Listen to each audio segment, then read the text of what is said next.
unfurling ceremony.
It is my pleasure to inform everyone that His Excellency Ambassador Sibi George has joined us for the flag unfurling ceremony.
May I request everyone to please step inside.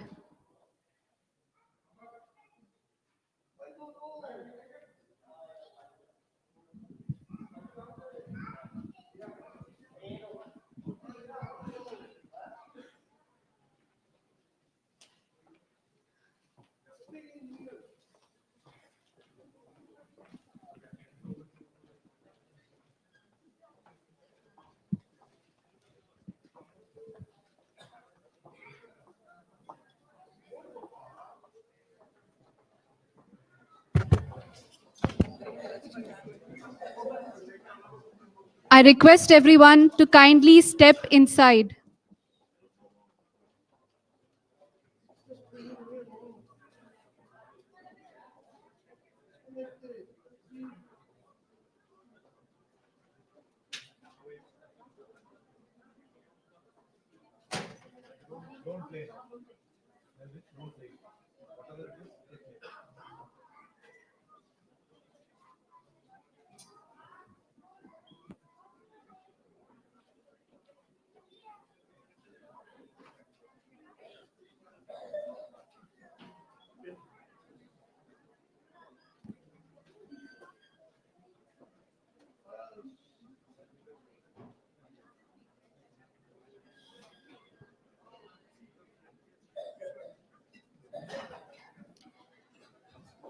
May I request everyone to please settle down quickly so that we can resume with the remaining part of our program.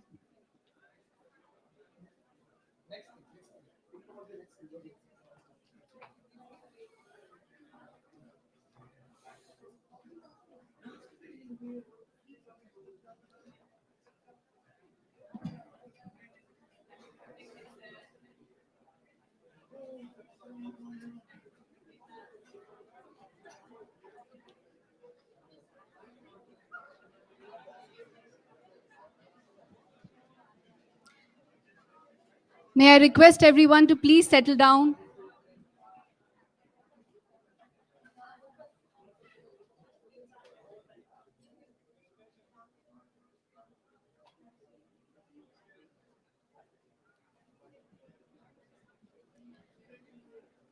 Good morning, everyone.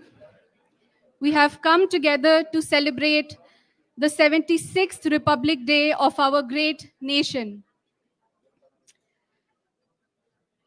Let me invite on stage His Excellency Ambassador Sibi George to kindly read the Honorable President's message to the nation. I request you all to please maintain silence so that everyone can hear the address clearly.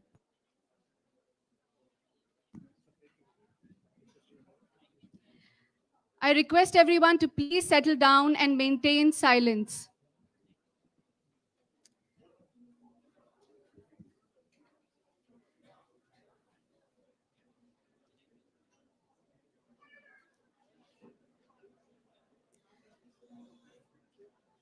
Everyone at the back, please settle down. I invite on stage His Excellency Ambassador Sibi George to kindly deliver the address.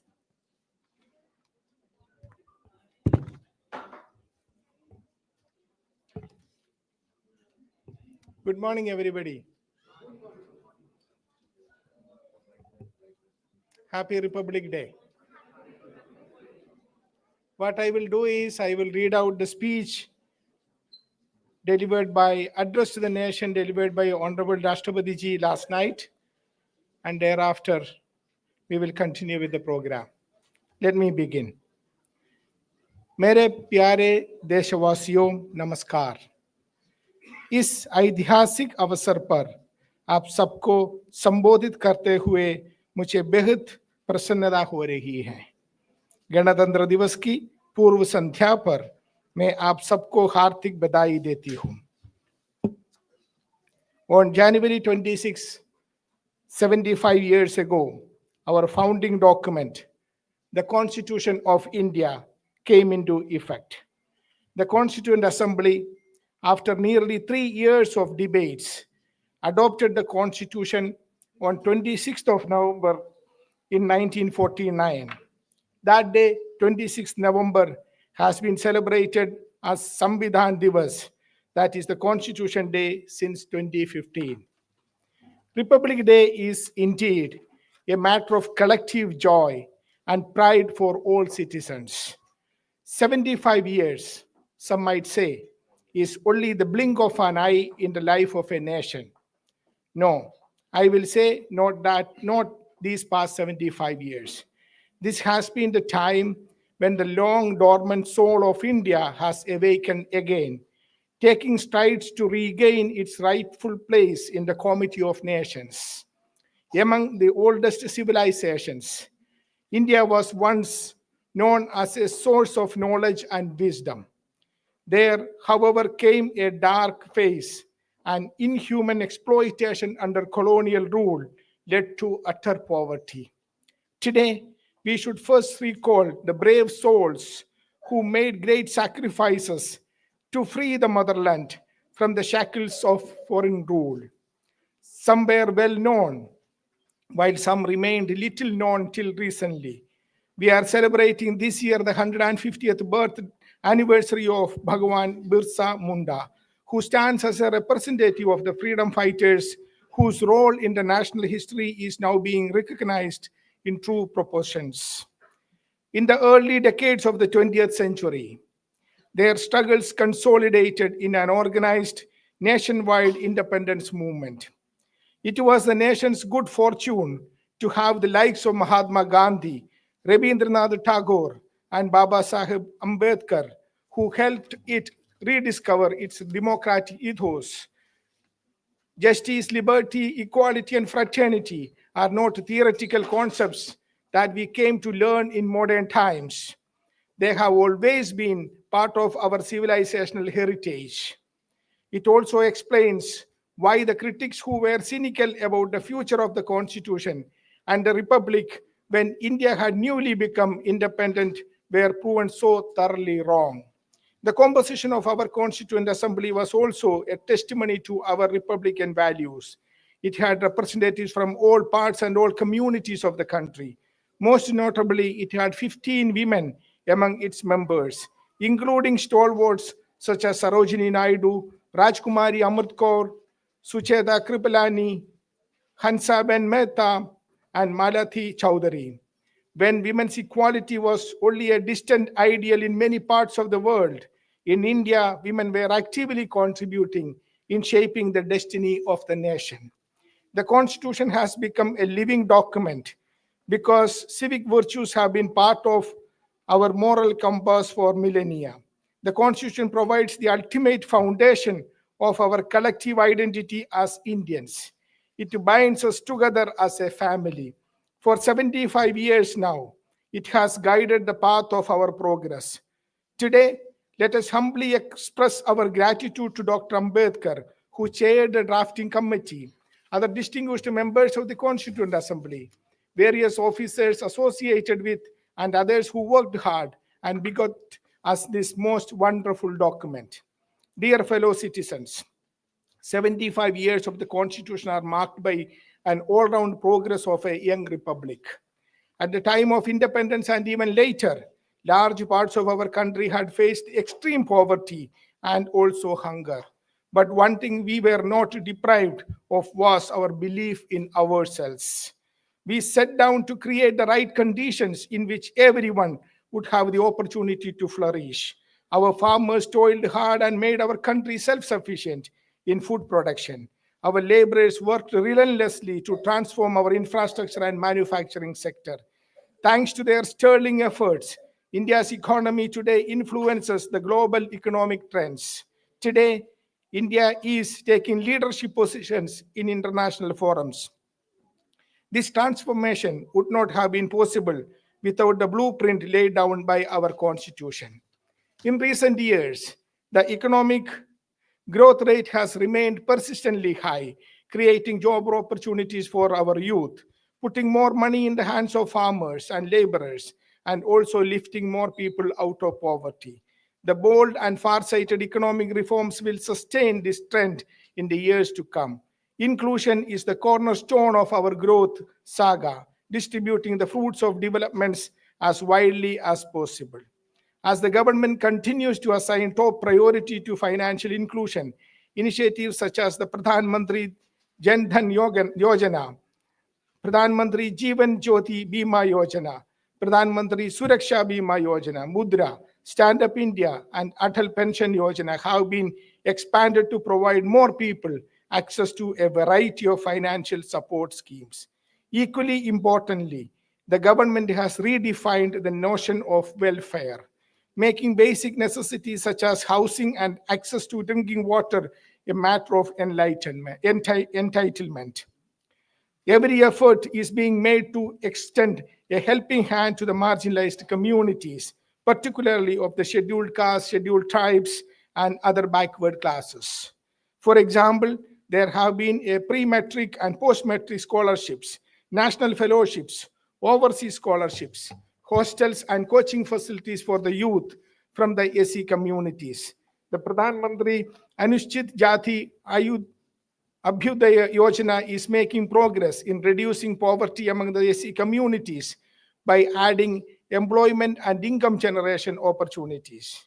There have been dedicated schemes for aiming for the socio-economic development of ST communities, including Dharti Aba Jantiya Gram Utkarsh Abhiyan and Pradhan Mantri Janchati Adivasi Nyaya Maha Abhiyan. A development and welfare board has been constituted for the denotified nomadic and semi-nomadic communities. Meanwhile, the focus on physical infrastructure development, including roads and railways, ports and logistics hubs, over the past decade has created a platform that will support growth for decades to come. The way the government has used technology in the field of finance has been exemplary. A variety of digital payment options as well as the system of direct benefit transfer have promoted inclusion, bringing a significant number of people within the formal system. It has also brought unprecedented transparency in the system. In the process, within a few years, we have created a robust digital public infrastructure that is amongst the best in the world. The banking system has been in a healthy condition after a series of bold measures, such as the Insolvency and Bankruptcy Code, effecting a substantial reduction in the non-performing assets of scheduled commercial banks. Dear fellow citizens, we won freedom in 1947, but many relics of a colonial mindset persisted among us for long. Of late, we have been witnessing concerted efforts to change that mindset. Among the most noteworthy of such efforts was the decision to replace the Indian Penal Code, the Code of Criminal Procedure, and the Indian Evidence Act with the Bharatiya Nyaya Samhita, the Bharatiya Nagarik Suraksha Sanhita, and the Bharatiya Sakshya Adhiniyam. Based also on Indian traditions of jurisprudence, the new criminal laws place the delivery of justice instead of punishment at the center of the criminal justice system. Moreover, the new laws grant top priority to countering crimes against women and children. Reforms of such magnitude require an audacity of vision. Another measure that promises to redefine the terms of good governance is the bill introduced in Parliament to synchronize election schedules in the country. The One Nation, One Election plan can promote consistency in governance, prevent policy paralysis, mitigate resource diversion, and reduce the financial burden, apart from offering many other benefits. There has also been a fresh engagement with our civilizational heritage. The ongoing Mahakumbh can be seen as an expression of the richness of that heritage. An exciting array of initiatives is underway in the domain of culture to preserve and revitalize our traditions and customs. India is a hub of great linguistic diversity. In order to conserve as well as celebrate this richness, the government has recognized Assamese, Bengali, Marathi, Pali, and Prakrit as classical languages. This category already includes Tamil, Sanskrit, Telugu, Kannada, Malayalam, and Odia. The government is proactively promoting research in 11 classical languages now. I look forward to the completion of India's first archaeological experimental museum in Vadnagar of Gujarat, being developed next to an excavation site that shows evidence of human settlement from around 800 BCE. The museum will bring together in one place a wide range of arts, crafts, and cultural elements from different eras. Dear fellow citizens, it is, after all, our young generation that is going to shape India of tomorrow.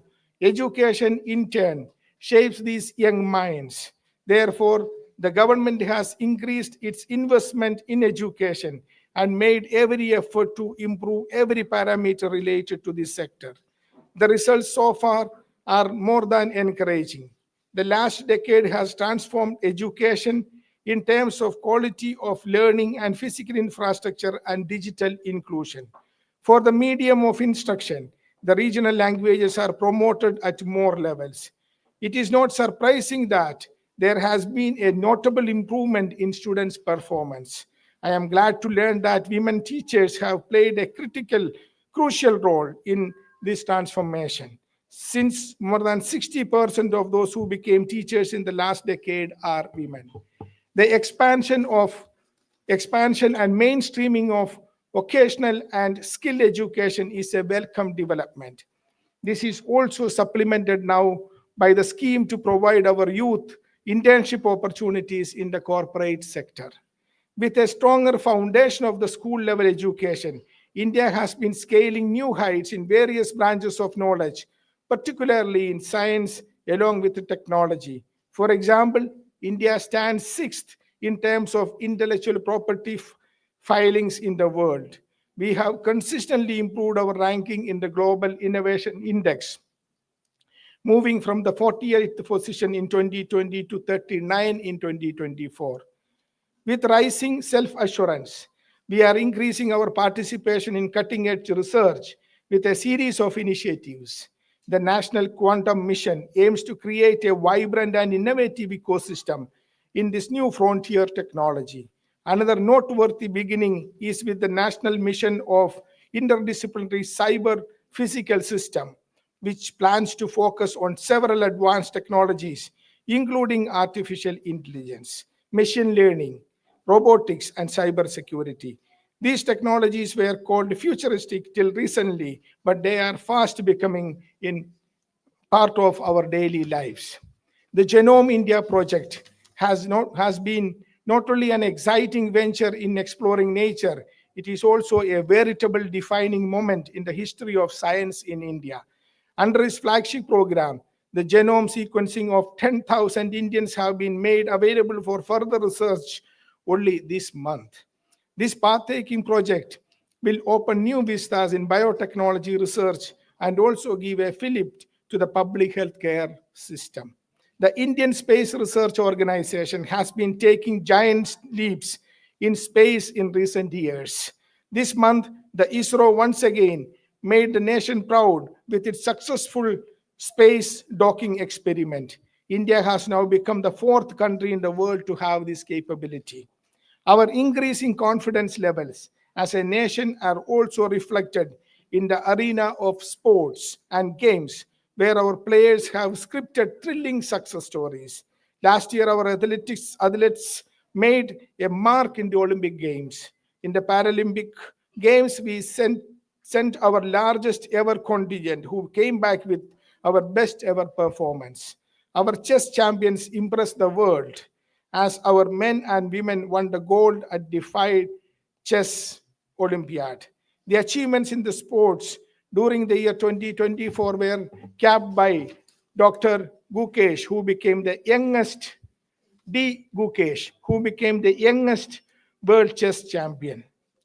Supported by a great improvement in training facilities at the ground level, these sportspersons have made us proud with their winning drive and inspired the next generation to aim higher and higher.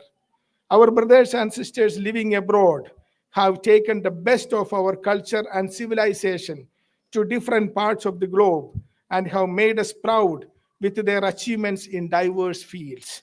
They have always considered themselves to be part of the India story. As I said at the Pravasi Bharatiya Divas earlier this month, I am confident of their proactive and enthusiastic participation in the making of a Vikasit Bharat, a developed India by the year 2047. Dear fellow citizens, thanks to substantial and concrete progress in a wide range of areas, we are marching towards the future, holding our heads high. The key to our future is our youth, and especially the young women.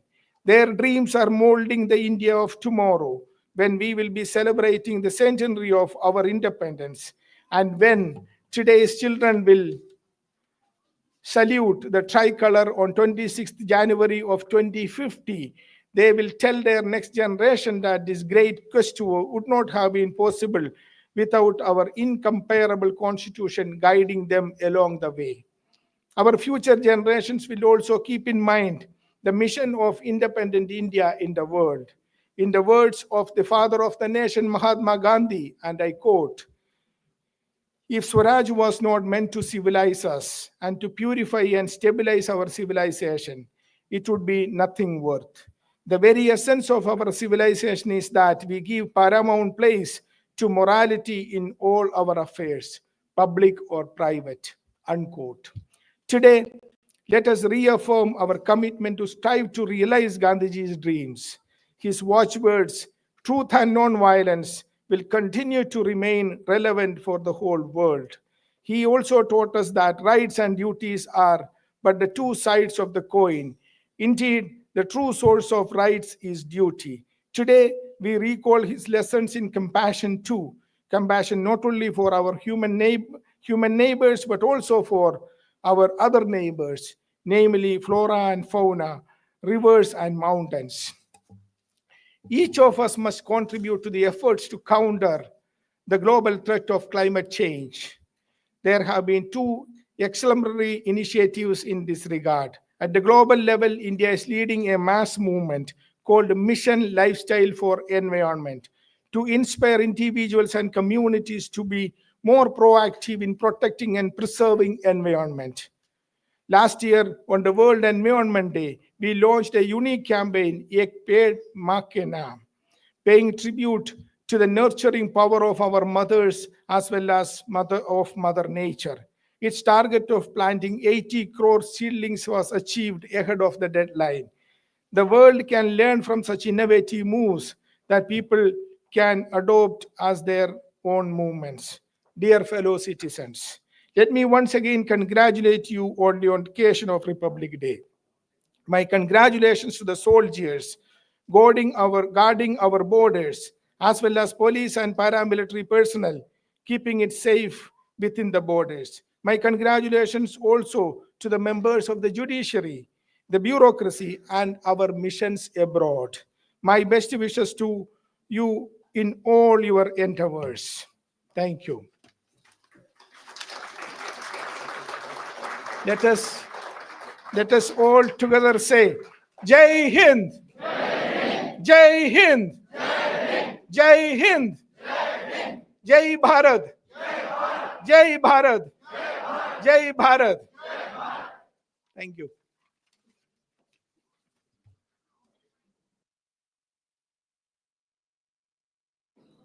We have heard the speech, the address by Honorable Rashtrapati Ji. Let me say a few words pertaining to our efforts in Tokyo. On the occasion of the Republic Day, I extend greetings to all Indians and all friends of India in Japan. I thank each one of you for joining us today. I also thank our children who have joined us here to celebrate the Republic Day by singing patriotic songs for us. Republic Day is an occasion for us to take stock of our contributions and performance for our country during the last year that we completed, and also take pledge to continue to contribute in the journey of our country to become a developed country by 2047 in its Amrit Kal journey. Honorable Rashtrapati Ji has highlighted several of India's achievements in its transformational journey. Dear friends, in the Amrit Kal journey, our beloved motherland to become a developed country, it is the responsibility of us, both the embassy and the community, to work towards further strengthening our bilateral relationship for the benefit of our country. Today, we have an excellent relationship with Japan. We have a special strategic and global partnership. Why is it called special? It is called special first and foremost because we have no history of conflict. India and Japan always have a history of friendship, and it is that solid base on which we build our relationship every day, brick by brick.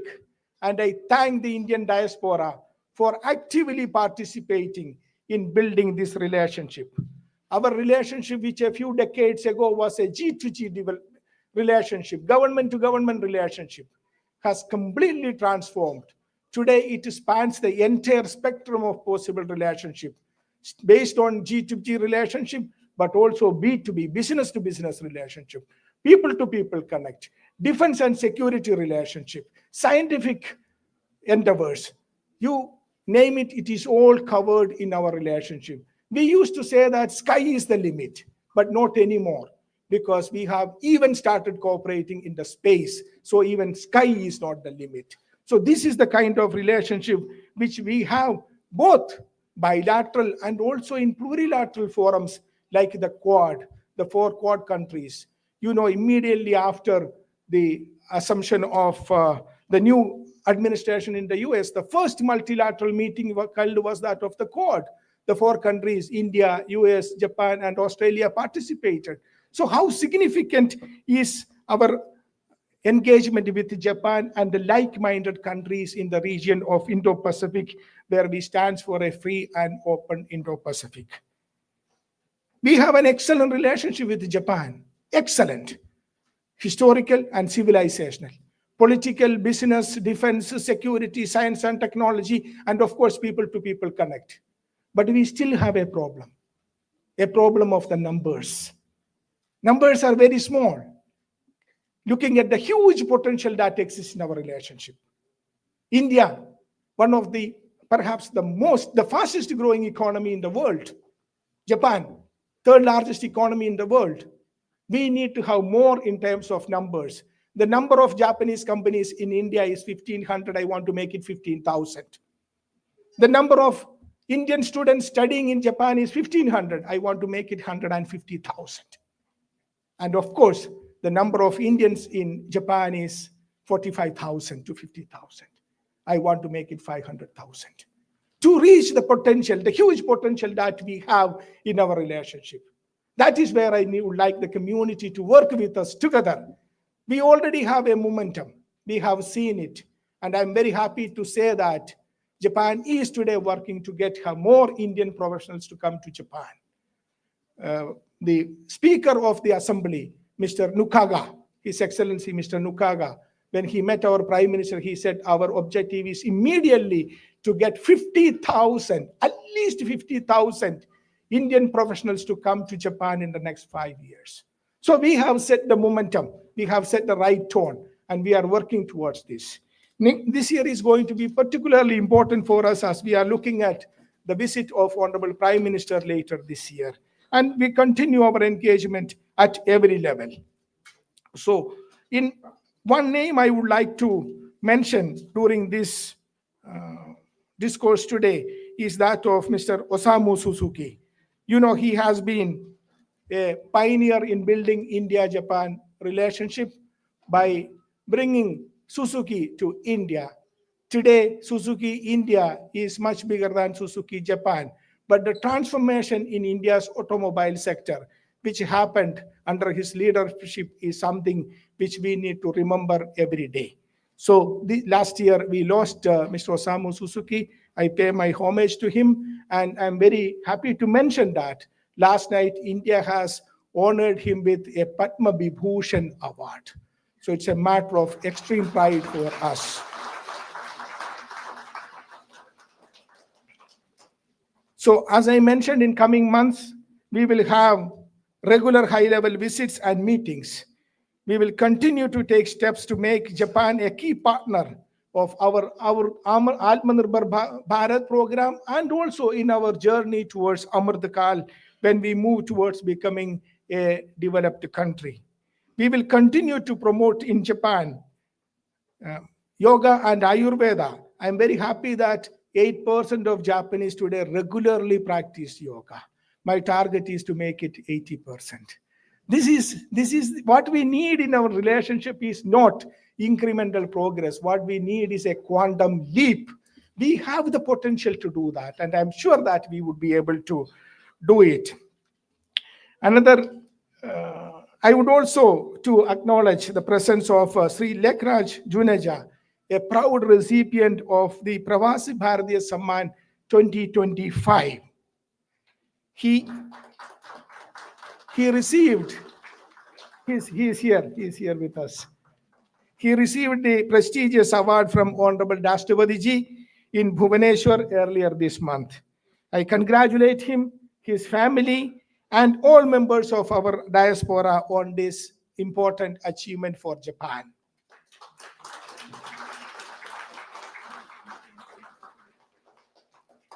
Dear friends, in coming weeks and months, we will continue to celebrate all festivals of India in Japan. We will also celebrate the lives and contributions of each one of you, each one of our national heroes. As Indians, we have so much to celebrate, so many national heroes to remember and pay homage to. Just to give you an idea, let me just mention how important is this week for us. On January 21st, we remembered and paid homage to Rash Bihari Bose. On January 23rd, we paid homage to Netaji Subhash Chandra Bose. And tomorrow, January 27, we remember the contributions of Justice Radha Vinod Pal. And on January 30, we will pay homage to our father of the nation, Mahatma Gandhi, at the Gandhi statue at Edagawa, and also at the Peace Park in Hiroshima. One of the important achievements in the last 2 years is that we were able to have unveil the statue of Mahatma Gandhi in the Hiroshima Peace Park and also in Edagawa. Again, I thank the community to keep the spirit of India and spirit of Mahatma Gandhi alive by attending every event which we organize at the statue. I invite you to continue to celebrate India in Japan. Let me report, for all Indians in Japan, Indian Embassy in Tokyo is a home away from home. All are always welcome to visit the embassy. Just remember, we have published widely a set of emergency numbers for you to contact us anytime, 24/7. I seek your feedback and ideas to further strengthen our engagement with Japan and also contribute to Amrit Kal journey to be a developed country by 2047. Let me conclude once again by thanking our children who are here to sing national anthem and patriotic songs. Once again, I wish you a very happy Republic Day. Thank you. Jai Hind. Thank you, Excellency.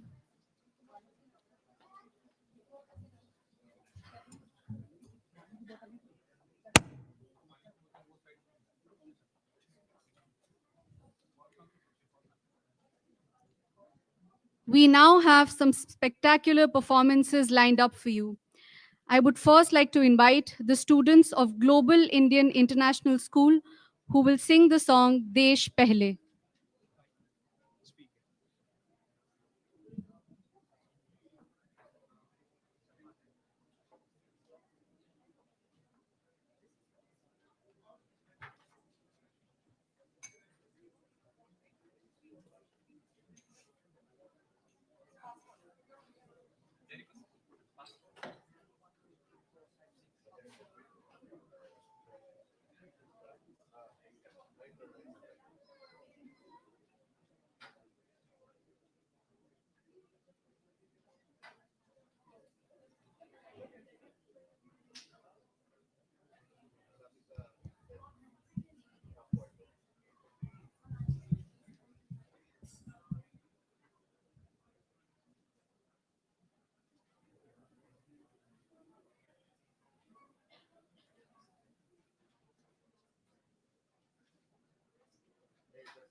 Thank you, students, for this incredible performance.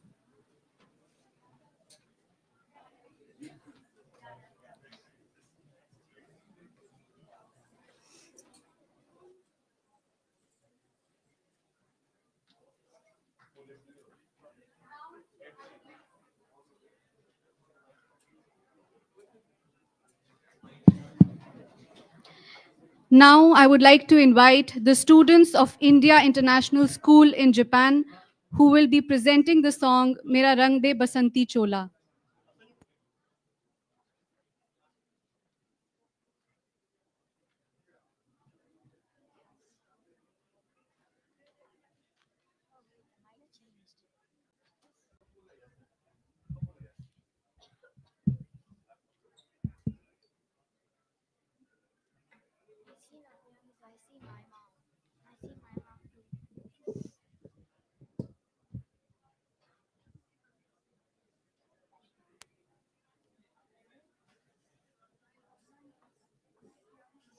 I see your mom.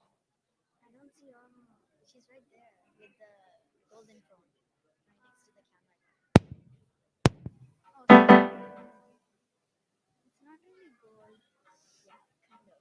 Is this mic working?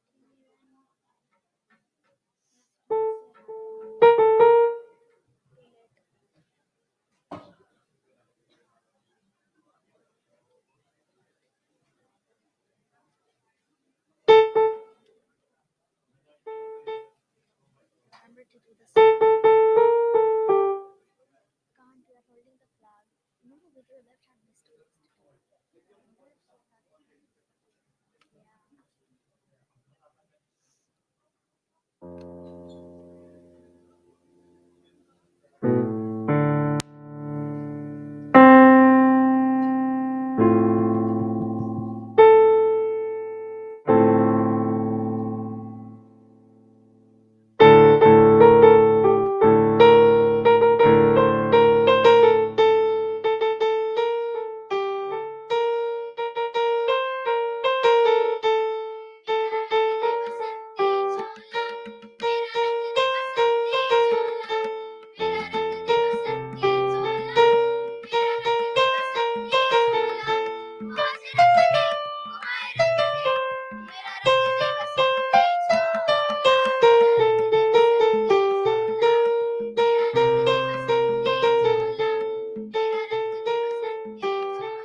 आजादी को चली बिहाने दीवानों की टोलियां आजादी को चली बिहाने दीवानों की टोलियां खून से अपने लिख देंगे हम इनकलाब की बोलियां हम वापस लौटेंगे लेकर आजादी का टोला मेरा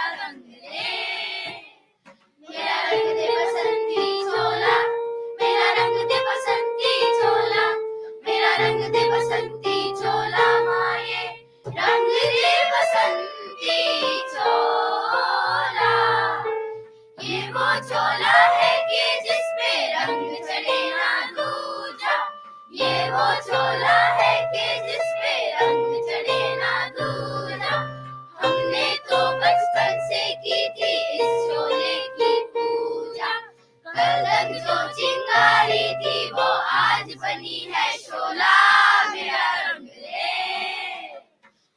रंग दे बसंती चोला मेरा रंग दे बसंती चोला मेरा रंग दे बसंती चोला मेरा रंग दे बसंती चोला आज रंग दे ओ माए रंग दे मेरा रंग दे बसंती चोला मेरा रंग दे बसंती चोला मेरा रंग दे बसंती चोला मेरा रंग दे बसंती चोला माए रंग दे बसंती चोला सपने में देखा था जिसको आज वही दिन आया है सपने में देखा था जिसको आज वही दिन आया है सूली के उस पार खड़ी है माँ ने हमें बुलाया है आज मौत के पर्दे में जीवन को हमने तोला मेरा रंग दे बसंती चोला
students for this captivating performance.